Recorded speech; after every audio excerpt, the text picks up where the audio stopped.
Hello friends, कैसे हैं आप सब। उम्मीद करते हैं बहुत अच्छे होंगे। मैं भी बहुत अच्छी हूँ। ये जो कुरकुरा हो रहा है ना पत्ता, ये है पुदीना का पत्ता। तो इसे हम साल भर के लिए कैसे प्रिजर्व करके रख सकते हैं, उसी के बारे में आज हम बताने वाले हैं। और साथ में इसका हम एक प्रकार का शरबत बनाएंगे, जो कि जलजीरा बाज़ार में पीते हैं, वही जलजीरा बनाने वाले हैं। हेल्दी जलजीरा कैसे घर पर बना सकते हैं वो तो हम बताएंगे ही। और पुदीना हम कैसे प्रिजर्व करते हैं वो पहले हम आपको बता दें। तो पुदीना हरा भी रहे और साल भर, पूरे साल भर चले।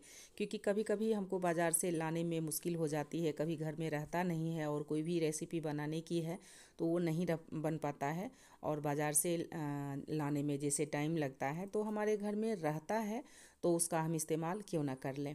तो पुदीना को आप सिर्फ अच्छी तरह से धो लीजिए 3-4 पानी में। जैसे उसका कण, बालू का कण जैसे मिट्टी का रहता है, इस तरह से उसका हटा लें और सिर्फ पत्ता ही पत्ता तोड़कर और एक कपड़ा, सूती कपड़ा पर फैला दें। तो आपको ये घर के अंदर ही सूख जाता है 1 से 1.5 दिन में। और इसको आप एक प्लास्टिक कंटेनर में या फिर प्लास्टिक में एयर टाइट में आप बंद करके रख सकते हैं पूरे साल के लिए। और इसी का आपको जो रेसिपी बनाना है, जैसे आज हम बना रहे हैं जलजीरा, तो जलजीरा बनाने के लिए सबसे पहले पुदीना को हम घर के अंदर ही सुखा रखे थे, जिसको हम आधा को तो हम घर के मतलब साल के लिए रख लिए हैं। और थोड़ा का हम जलजीरा बना रहे हैं।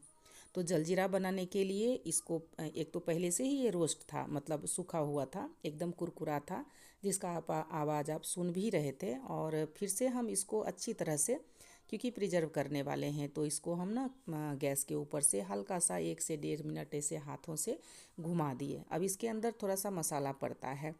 तो जलजीरा जिसका नाम ही है, तो जीरा तो जाएगा ही ज़्यादा मात्रा में। जीरा हमारे हेल्थ के लिए भी अच्छा होता है, ये पेट के लिए ठंडा होता है, मतलब इसकी तासीर ठंडी होती है। तो दोनों चीज़ को हम, जीरा और काली मिर्च को अच्छी तरह से इसको रोस्ट कर दिए हैं। जैसे खुशबू आने लगती है ना, उसी प्रकार से इसको रोस्ट कर देना है। हल्का सा कलर भी चेंज हो जाता है। अब इसमें हम इसको पीसना है। तो सबसे पहले पुदीना का पत्ता पीस लेते हैं। तो पुदीना का पत्ता जैसे पूरे मिक्सी का जार भर गया है, तो इतना तो होगा नहीं, लेकिन इसको हम अभी पीस लेते हैं, तुरंत में पाउडर बन जाता है। और देखिए, एक जार पूरा भरा हुआ था तो 2 चम्मच बचा है हमारा पाउडर। तो कोई बात नहीं, इतना का ही हमें ज़रूरत है। तो एकदम बारीक पाउडर हो जाता है, बहुत अच्छा घर में बनाकर तैयार कर सकते हैं। बाहर में कौन पानी, कौन जैसा सामान रहता है, इसका तो हमें ठिकाना नहीं रहता है। जब हम बाहर से पुदीना, ये जलजीरा का या तो पाउडर लाते हैं या फिर उसको पीते हैं जाकर। तो जो चीज़ बनाइए घर में अपनी शुद्धता से, कम सरस जो हो, लेकिन घर का चीज़ तो घर का ही रहता है। तो अब इसको इसी पाउडर में हम मिला दिए हैं जीरा और काली मिर्च को, और टेस्ट के अकॉर्डिंग इसमें नमक दे दिए हैं। तो यहाँ टेस्ट तो कितना गिलास बनाएंगे वो तो है ही नहीं, कम से कम 20 गिलास इसका बनेगा, तो उसके हिसाब से हम आधा आधा चम्मच डाल दिए हैं दोनों, काला नमक और सादा नमक को। और आधा चम्मच हम हींग डाल दिए हैं। सभी मिलाकर हम पीस दिए हैं। और एक चीज़ हम भूल गए थे, जो कि अब हम मिलाने वाले हैं। तो एकदम बारीक पाउडर इसका हम बना लिए हैं, बाद में इसको हम छान देंगे। तो अभी तो हम साइड में रख देते हैं। अब एक चीज़ भूल गए थे, जो बाज़ार का टेस्ट आपको देगा। तो बाज़ार का जो हम लोग पीते हैं ना, वो नींबू गार कर देता है, नींबू का रस मिला कर दे देता है।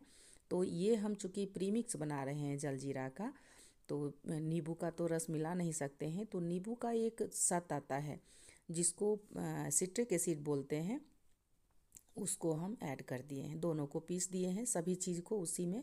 अब ये रहा सब्जा बीज, जिसको तुलसी का बीज बोलते हैं। और इसको 10 मिनट के लिए हम भिगा देंगे। पानी में जाते ही ये सफ़ेद होना शुरू हो जाता है, जिसका फालूदा वगैरह बनता है वही है ये। इसको हम 10 मिनट के लिए छोड़ देते हैं, तब तक दूसरी तैयारी कर लेते हैं। साइड में है। और ये देखिए, 5 से 10 मिनट में ही ये सफ़ेद साबूदाना जैसा हो गया है। अभी हम आपको बनाकर दिखाते हैं कि इसको कैसे हमें बनाना है। ये तो जाएगा पाउडर एक डब्बा में, और डब्बा जाएगा किचन में। अब हम बनाकर दिखाते हैं। 1 चम्मच ले लिए हैं पाउडर, 1 चम्मच भी नहीं लगता है, आधा चम्मच लगता है।